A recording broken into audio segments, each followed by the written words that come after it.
Now, with reporting season almost upon us, we're taking a look at a few of the key sectors and pulling out some of the stocks to watch and why. Tonight, we're looking at construction, a good barometer of how various parts of our economy are faring. And for an independent look at some of the key stocks and the issues to watch, I'm joined from Brisbane by Tim Savill-Inns. Well, Tim, we've heard about a three-speed economy in the State of the States last week, but for construction, it's really a two-speed economy. Yes, that's right, Tikki. It's really mining and the rest. As of April 2010 last year, there was approximately $173 billion worth of mining and infrastructure projects which were being constructed or about to be constructed in Australia. And that was a 30% increase on the 6 months prior to that. And I think the number's even bigger now. So the mining boom really is rolling on. So who's doing well out of that on the listed stock front? Well, we're looking at the engineering construction firms, so the Worley Parsons, the Monadelphuses and the Leighton's contractors are doing well out of that.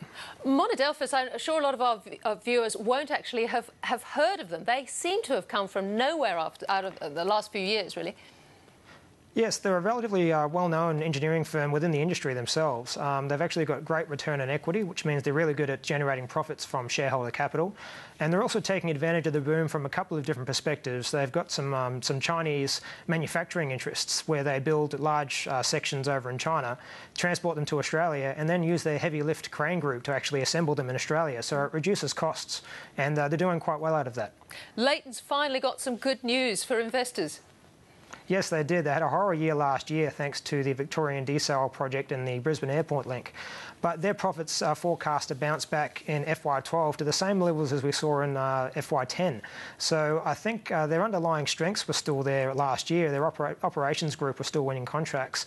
It was just overshadowed though by those big debacles in Queensland and Victoria. So I think we're seeing them return to a position of strength. That leaves, sadly, housing and commercial a bit on the nose. Absolutely, especially residential. It's so linked to house price growth. We've seen house prices decreasing over the last 12 months, and that's coincided with subdued mortgage credit growth, which is actually at historic lows. So as long as that mortgage credit growth stays low, investors are staying on the sidelines, which means the likes of the Peak groups and the Sunland groups aren't having people buying off the plan from their projects. And we're seeing that filter down into asset write-downs as they realise the earnings on their land bank assets aren't going to be quite as high as they initially thought. So profits all right, but asset value's down. Yes, I mean, underlying cash profits in a lot of those groups are okay. They've taken advantage of the shock they got from the GFC to deleverage, and their actual existing projects are okay. But the concern is their equity base will be eroded as their assets decrease in value because they realise they can't get the earnings from them. All right, Tim Savill-Inns, we'll talk to you again. Thank you very much.